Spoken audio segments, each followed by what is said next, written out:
What's going on, guys and girls? Got the Fleetwood back in the shop. As you can see, got it up on jack stands. If you watched my last video, you've seen I had a problem with the top of the wheel bowing in on the passenger side. Give me a bit of a scare, but I think it's going to be okay. So today I'm going to pull the A-arm off. Unfortunately, it's on the other side, and that's the small side of the shop. Thought about backing the car in, but then I can't get to the trunk because literally the car is from bumper to bumper. Yeah, that's a big beast. But I'm going to work on the passenger side, but I'll bring you guys with me. There's plenty of room for you. So we're going to take that arm off. I already got it up on jack stands. I got to take off the hose, pull a cylinder, pull a spring. Well, pull a cylinder. Yeah, pull a cylinder, pull the springs, get the arm off. So we'll get to it. So we'll start as always by taking your wheel off. You would not believe how long it took me to find my lead hammer. The crazy thing is, it's sitting right in the toolbox drawer. Looked over it at least 20 times.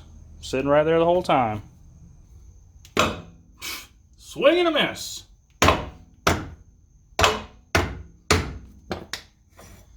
These weren't that tight, so I just put them, actually I think I put them on hand tight when I was out in the yard, just because I wanted to move it around.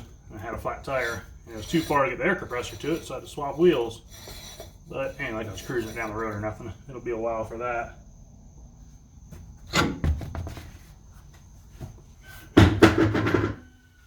Phase 1 complete. Alright, now we're going to lift up the hood and start undoing that cylinder. Probably spray fluid everywhere. Got all the pressure off the system, but I had to have the car up when I was sitting on the jack stands in order to get the jack under the car. So there is still fluid in the cylinder itself, but we'll try and make as little mess as possible. And as you can see, there's our cylinder. Most cases, if you have a number 6 hose, it'd be 11/16 wrench to take it off. Number 8 hose is 7/8 wrench, I believe. Not all the time is it that. Just most cases, some different manufacturers will take a 3/4 on a number 6 hose. But in most cases, it's 11/16, so maybe that'll save you a little bit of a trip to the toolbox. Talking about saving a trip to the toolbox, I didn't even bring the wrench for myself. Jeez. I had to go all the way around the car and get it. That's the only bad part about having the car in here so far. I had to go all the way around. Here, let me grab a plug while I'm thinking about it. That will save some mess. As I said before, things are lifesavers. At least a mess saver.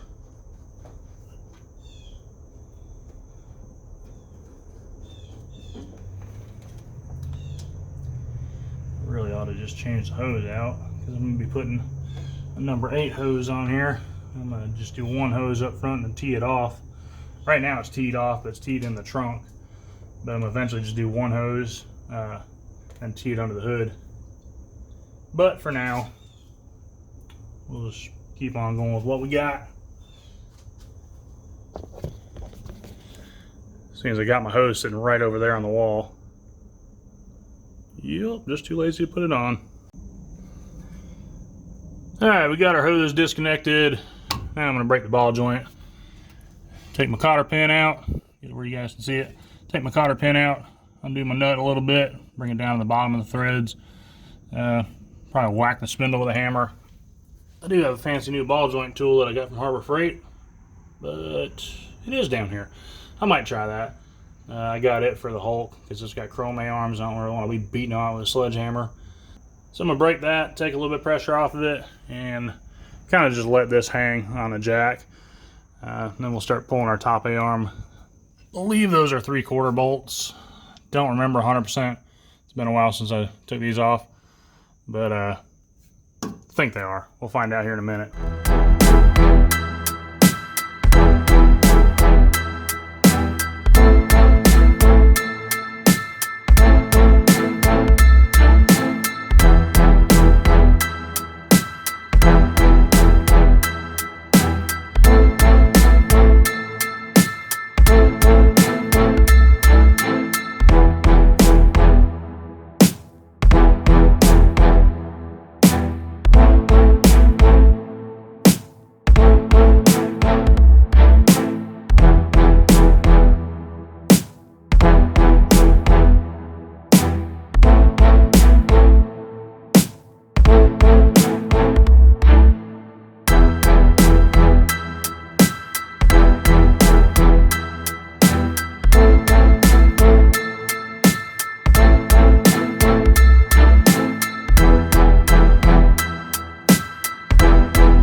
This is where a ratcheting wrench is going to be your best friend. It is 3/4, at least on this car. But a ratcheting wrench, yeah, that's going to be your best friend. And if you can get a flexible head ratcheting wrench, you're going to be really good. Because, as you can see, there's not a whole lot of room. So I can get you down in there where you can see where it is.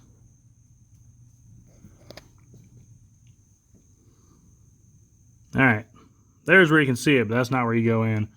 Pretty much we're going to go straight down. That's where the flex head comes in handy. I'm going to put it in through the wheel well, I do believe. And I'm going to basically double up my wrenches. Because it is tight. And the factory ones are even tighter. But I'm going to just double up my wrenches. That way I can get some leverage on it. And hopefully make it a lot easier to come off. Now, you can go through the wheel well and put an impact on the back side of that bolt and take it off. That is an option, but these screws, or bolts I should say, they have kind of like a knurling on them to make them where they can kind of press in there and they hold themselves.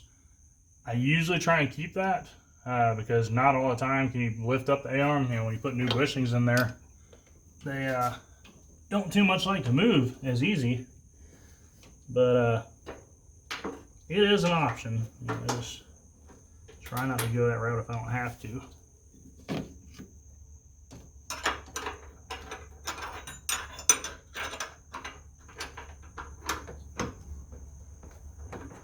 And actually put that over further.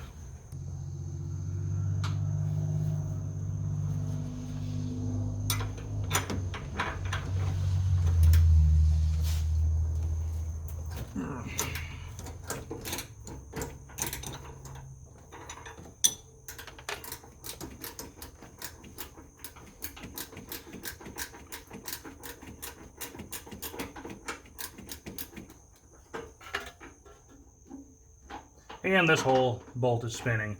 So I'm going to put an impact through the wheel well. I couldn't remember if these ones did that or not. And they do. So we'll go to plan B.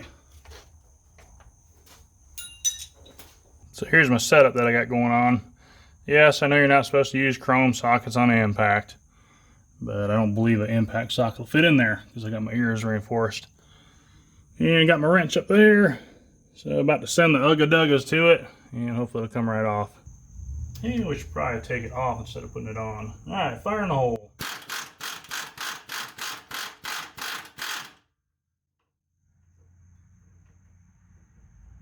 She's moving. That's a good sign. These are like the longest bolts in the world, too.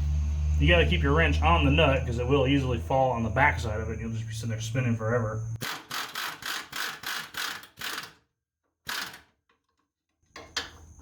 One down, one to go. Alright, seeing as the first one spun inside the ear, I'm pretty sure the second one's going to do the exact same. So, we will look at our wrench, make sure I put it on the right way. And we'll send the ugga-duggas at it also. Screw it.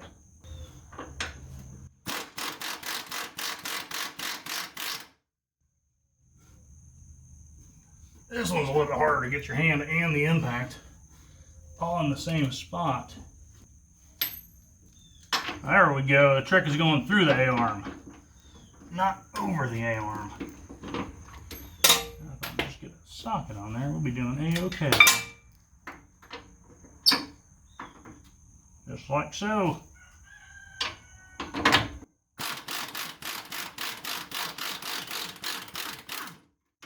Victory.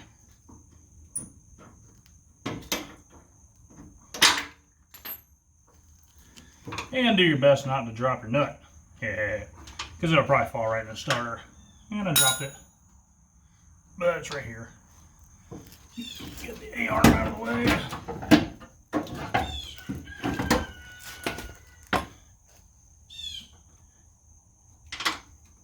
Well, let's see how many times I can drop it. There we go. And that's it. Got the arm all mounted up in the vise. As you can see, that bushing there is pretty well done. So hopefully that's where my tire lean was coming from. I am planning on getting some chrome A-arms eventually, but that's going to be a while down the road. So I'm going to fix these, put them back on. You like them flames? It's a hot rod. When I built the car for my buddy, he literally drove this thing like a race car.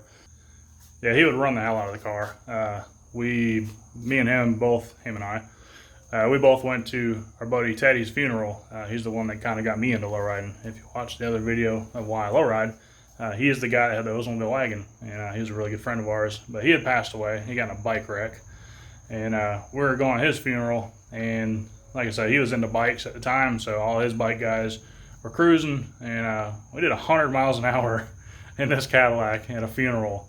Fastest funeral I've ever been to in my life. But yeah, that's kind of the whole reason behind the flames. Also got them on the rack too. I don't know if you guys ever seen that or not. I'll put a little picture of it up. But yeah, they'll cut the hell out of your arms if you're not careful, but they look cool, in my opinion. Something a little bit different. I did it all by hand. I just finished up Tony's battery rack, so I had to, cut a bunch of cool stuff by hand. And I was like, I'm gonna try and do this also, and it turned out pretty sweet. And the rack's a complete disaster, which I'm about to tear it out and start building a new rack. But I put flames on each side for the pump rack. Something a little bit different. Kind of bent them up to make them 3D looking. Not your average rack.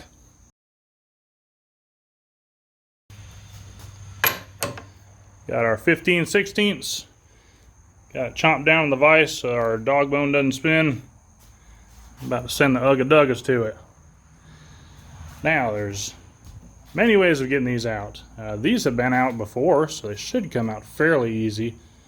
You can press them out. They make a tool. It's like a ball joint remover. I've got the ball joint remover. I don't have the actual tool that's designed for this, so I'll show you it so you got somewhat of an idea, but it's not the same tool. This is the tool I was referring to. This one's actually for ball joints. The 1/4 bushings, it'll have a cutout on the side that's not threaded. That way you can put it over the crossbar or dog bone. But it's the same principle, just built a little bit differently. So maybe they'll give you a little bit better idea. This does work really well for ball joints. It's kind of my go-to tool.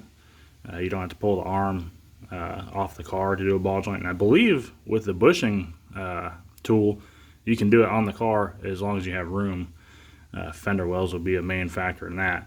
But I'll see if I can find one, and I'll put a link in the description for them. But yeah, it could definitely be a time saver, and be a lot easier with chrome arms, trying to keep them clean and keep them from getting scratched. You can press them, which I do have a press now, and it does work, so I may try that. But my number one go-to, unless it's like a chrome arm or something like that, but if it's just a factory arm and trying to get the bushing out, my number one go-to is an air chisel. One of them bad boys right there. Get your chisel tip in there. You can literally just put them in like that. So I kind of go from the side. I don't know how I go, but usually I just put it in just like that. Hit it a few times and it'll vibrate up. Just hold some pressure on it and brrr, it'll pop them right out. Wonderful tool. And if it doesn't pop it out, you can cave it in and then hammer it out.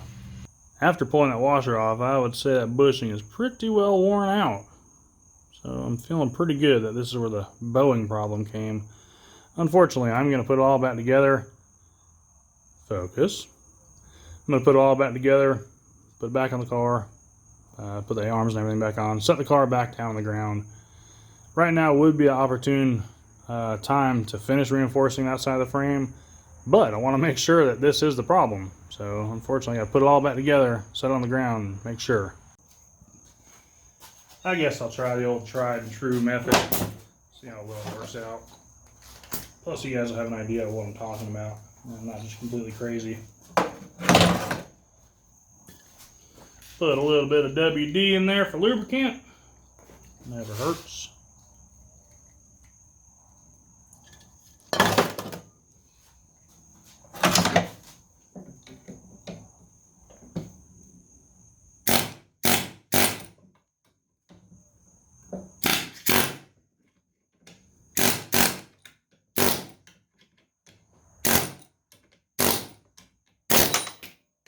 Just like that.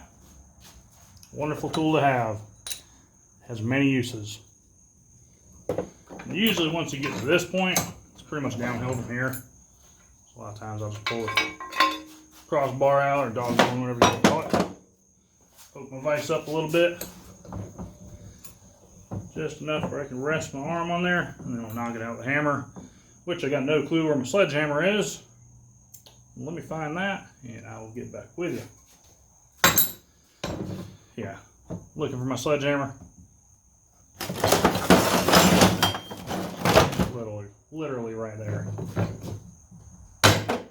Boom, done. Alright, and these are good for the scrapyard now. Alright, we got our new bushings.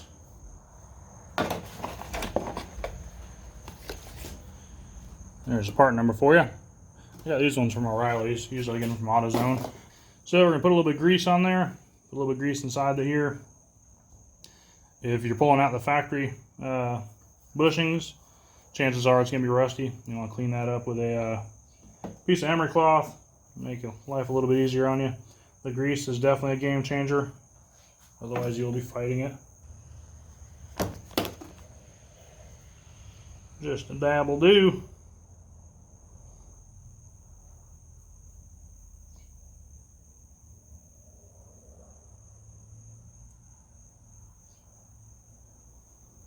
Doesn't hurt to put some in there too.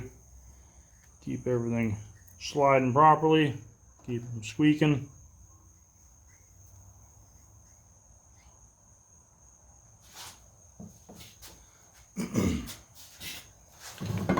Usually what I do as far as installation, pop it in there, kind of square. Set this one back on the vise and knock it in with a hammer. And the other one's a little bit trickier. These ones here are usually pretty easy.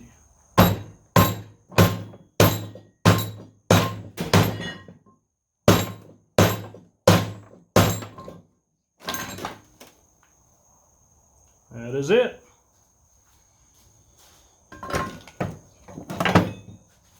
And then we got our crossbar. We'll put a little bit of grease on there as well. I want to say it goes on that way. I don't think it matters direction wise. I'm just putting the writing basically facing up, so that's how I'm going to roll with it. Slap a little bit of grease on there.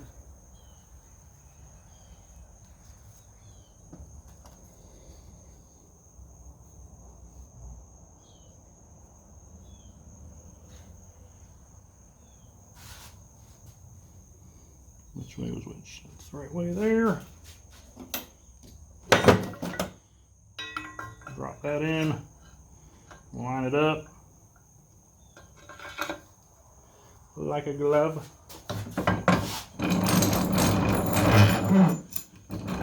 Obviously wouldn't want to do this with the chrome arm. This arm isn't chrome, so we're not going to worry about it too much. I feel I've got my use out of the paint on it.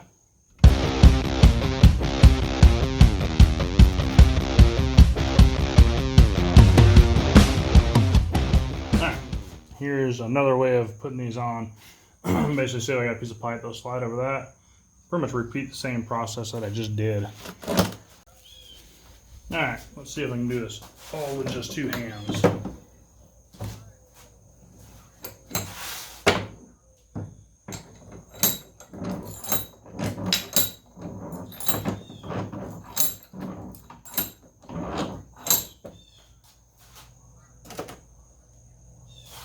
Couldn't find one that fit quite over the bushing like I wanted to, but I think this will work out all right.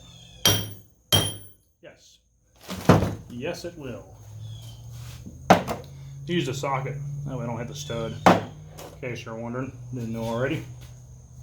But we can go a little bit further, keep on tapping. There's a magnet right there is actually helping out pretty good too, so if that was something that was unintentional, it worked out good.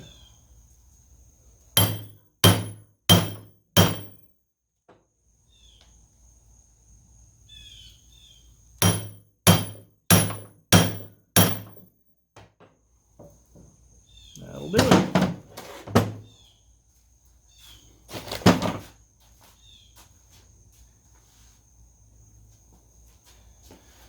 And if you think about it, try and clock this to where when you put it on the car, you'll have room to be able to get to the bolts. Because once you put your washers on here and tighten it up, this is going to be awfully hard to move. Also, there's the right way and the wrong way, so make sure you get that right.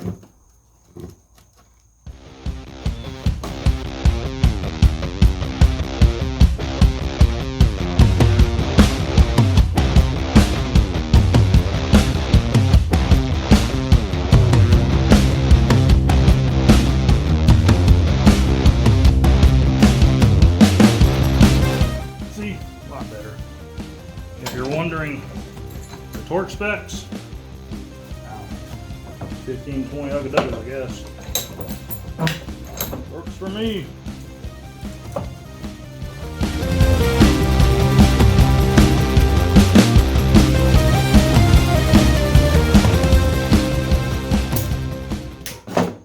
Got it. Night and day difference. Clyde's tough when he's in the coop. What is it, Mr. Deebs? And installation is the opposite of removal. So I'm gonna just time lapse this. You see me take it off, so you pretty much know. And Debo's going crazy, yelling at the rooster. Plus, I'm gonna turn on the fan because we got a hurricane coming through, and it's delivered some awesomely cool weather. So we'll time lapse it, and we'll pick it up at the end. Didn't bring the Ugga Dugga machine.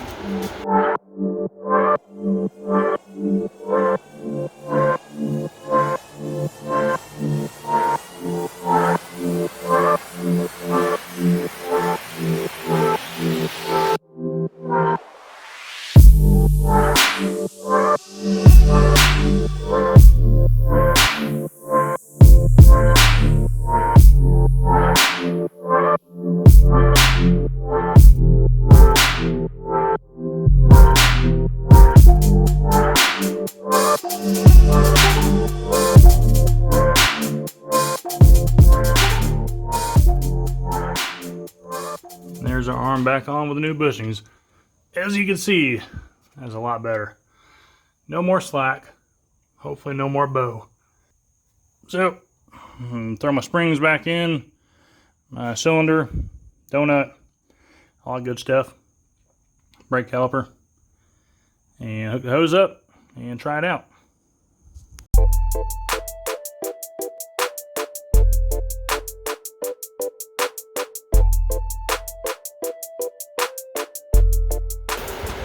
Alright, I'm going to cut into this for 1 second. I'm not going to walk over there and turn the fan off, so you guys just have to deal with it. When you put your springs in the A-arm, you always want the cut to be facing out. That's how they were built from the factory. There's a little divot in the bottom of the arm you can feel. You want that cut part of the coil to sit in that little divot. That's how it's designed to do. If not, your spring's going to wobble around and probably make a bunch of noise. Your car will sit uneven. There's reasons.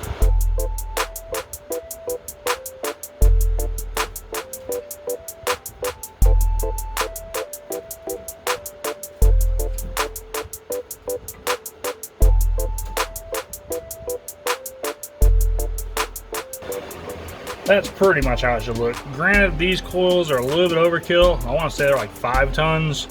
They don't exactly fit in the pocket all that great, but you get the idea.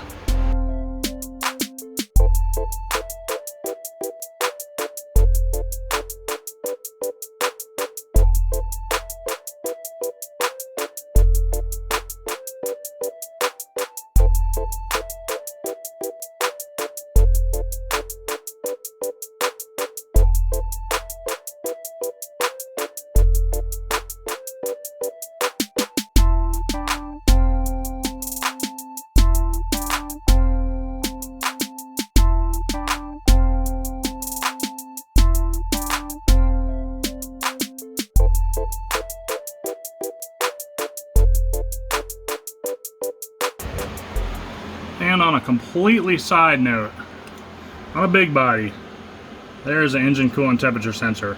It's on the side of the engine block. There's also another one in the water pump. I'll show you it since I'm talking about this. I don't remember which one's which. One controls the fans, I think, and the other controls the gauge. But I was talking to a guy online the other day. He had a problem with fans either not kicking on or not kicking off, one or two, I don't remember. But I told him, you know, he might need to replace one of them sensors. So that's where it is. And that's where the other one is. I want to say this is the fans, because I want to say if you unplug that, the fans will kick on out of default by the computer. Not 100% sure, but yeah, just trying to help you out. And before you put your ball joint and all that back together, put a lot of pressure on the bottom of that cylinder, kind of index it to where you need. Most cases, you know, with pressure let off the jack, you can rotate that around, but you do kind of want to get it close to where you need it, that way you can line your hose back up a lot easier and not have to fight it. Much, much better. I am very, very happy with that.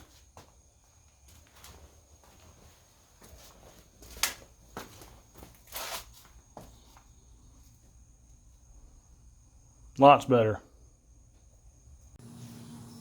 Ew. Real quick, the driver's side, it's pretty much the same. The only thing, if you don't take your bolts out, if you don't, you know, push them through the frame, you have to remove your steering coupler there, because as you can see, the bolts are longer than the steering coupler. So you'll have to remove that in order to pull the A-arm off, and it's pretty easy. See if I can find it. There's a bolt right there, 1/2 inch, 9/16, somewhere around there. Pull that, the whole thing will slide back, and then you can just push it off to the side. It'll give you enough room to remove it. Other than that, same process. It was a 15mm. I was wrong, but that's what it is. So that's some of the best news I've had in a while. I'm very, very happy about that. So if you got tires bowing in, I mean, if your A-arms aren't extended, your tires are going to bow in. But if your tires are really bowing in, or if you got your A-arms extended and they're bowing in, check your bushings. Check your ball joints too. Ball joints will do it, believe it or not. Ball joints in here, they look raggedy. As you see them, I took it apart. The boot fell off of them. I am going to replace them. I'm going to go with some chrome ball joints. But as of right now, this car is like literally a roller. Plus, I'm all about to tear it all back apart and reinforce that side of the frame now that I know it's still good. I didn't want to reinforce it if I was going to have to be stretching on it. You've also probably noticed that I was messing around with the donut cup. I'm going to replace that too. I'm putting new donuts in there, putting new cylinders. I'm going to reach out to Lizardi Hydraulics, see if he's got any 3/8 or 1/2 inch donuts, because the 1/4 inch and 3/16, they're all right, but as you can see, you know, it kind of cupped that way. It kind of cupped up, and they all do it, you know. So I'm going to go a little bit thicker metal because I do plan on hopping this car.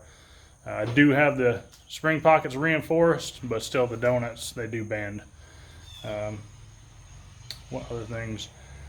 I was going to use the original cotter pin just because I didn't feel like walking all the way around and coming over here and getting my box. It didn't want to go in, so I threw it to the trash, just put a new one in there. But like I said, I wasn't even going to put a cotter pin in it just because I'm taking it literally right back apart.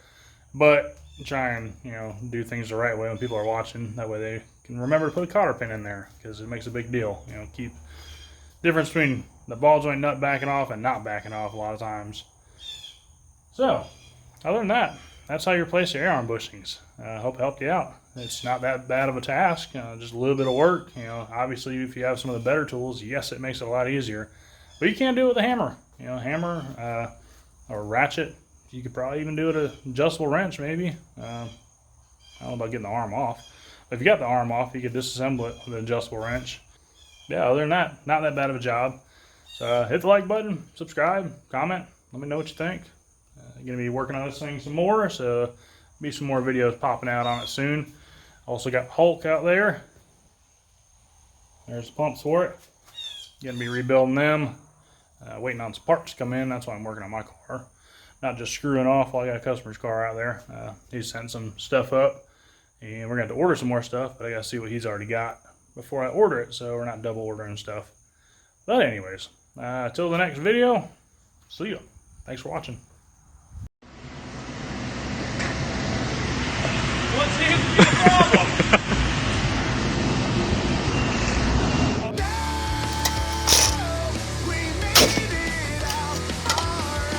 Good shot.